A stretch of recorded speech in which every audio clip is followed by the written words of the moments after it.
É realmente uma doença desconhecida, só uma doença negligenciada. Eu queria que vocês falassem mais um pouquinho, eu ia trazer um pouquinho a minha vivência. Eu lembro uma vez, a primeira vez, tem um ano, acho que eu me trato com osteoporose, que eu percebi que tinha uma coisa muito errada. E eu fui fazer meus exames. Eu lembro como fosse hoje, a enfermeira que solicita os exames, solicita passar para o doutor, tudo certinho.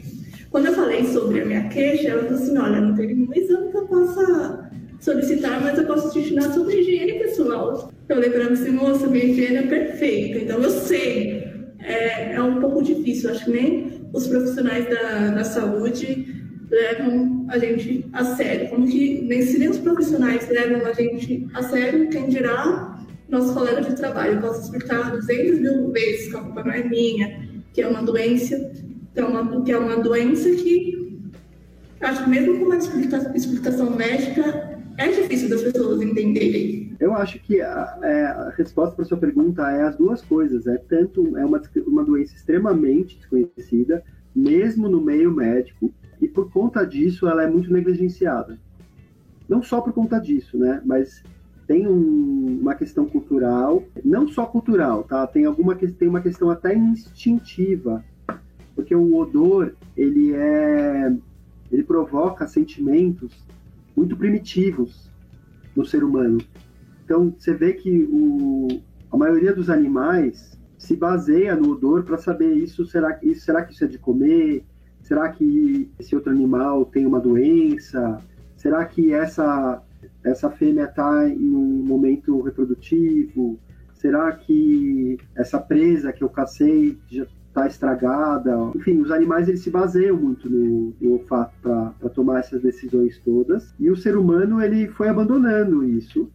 Mas esses comportamentos instintivos eles ainda estão arraigados no nosso cérebro. Eles ainda, quando a gente acredita-se, uma curiosidade só, acredita-se que o ser humano desenvolveu o olfato específico para a trimetilamina, desenvolveu uma habilidade de detecção muito precisa da trimetilamina para poder saber se o peixe que ele ia comer estava estragado ou não. Porque se ele comesse um peixe estragado, ele ia ter uma dor de barriga, e isso podia, na pré-história, podia significar uma semana inteira sem um caçador e, portanto, uma semana inteira sem comida para um grupo inteiro. Então, a evolução nos deu esse olfato muito acurado para determinados tipos de odor, e também, às vezes, esse olfato excessivamente, que é capaz de detectar, às vezes, substâncias em quantidades muito pequenas, em concentrações muito baixas, às vezes esse olfato ele pode provocar reações instintivas. Então, respondendo essa pergunta sobre se a trimetilamina é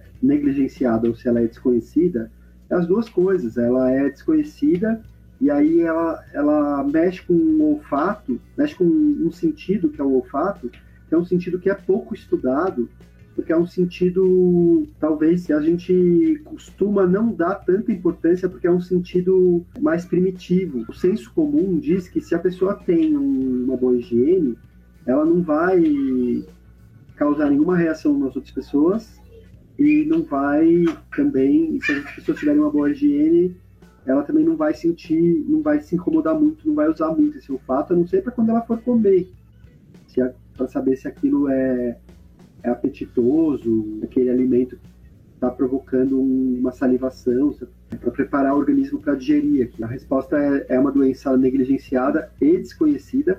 Eu diria até que é uma doença invisibilizada, tá? Porque é uma doença, da mesma forma como a anemia falciforme, tá? Que não é rara, no Brasil ela é bastante comum, ela ainda assim tem muitos profissionais de saúde que não sabem tratar, porque envolve um preconceito, porque é uma doença que comete principalmente população que tem origem de população africana, de ancestralidade africana. Não foi uma doença tão pesquisada por conta do preconceito e por conta da marginalização, da exclusão social que essas pessoas vivem. Em relação à trimetilaminúria, não é uma doença que acomete mais negros ou mais brancos ou mais amarelos, comete a todos, sem distinção.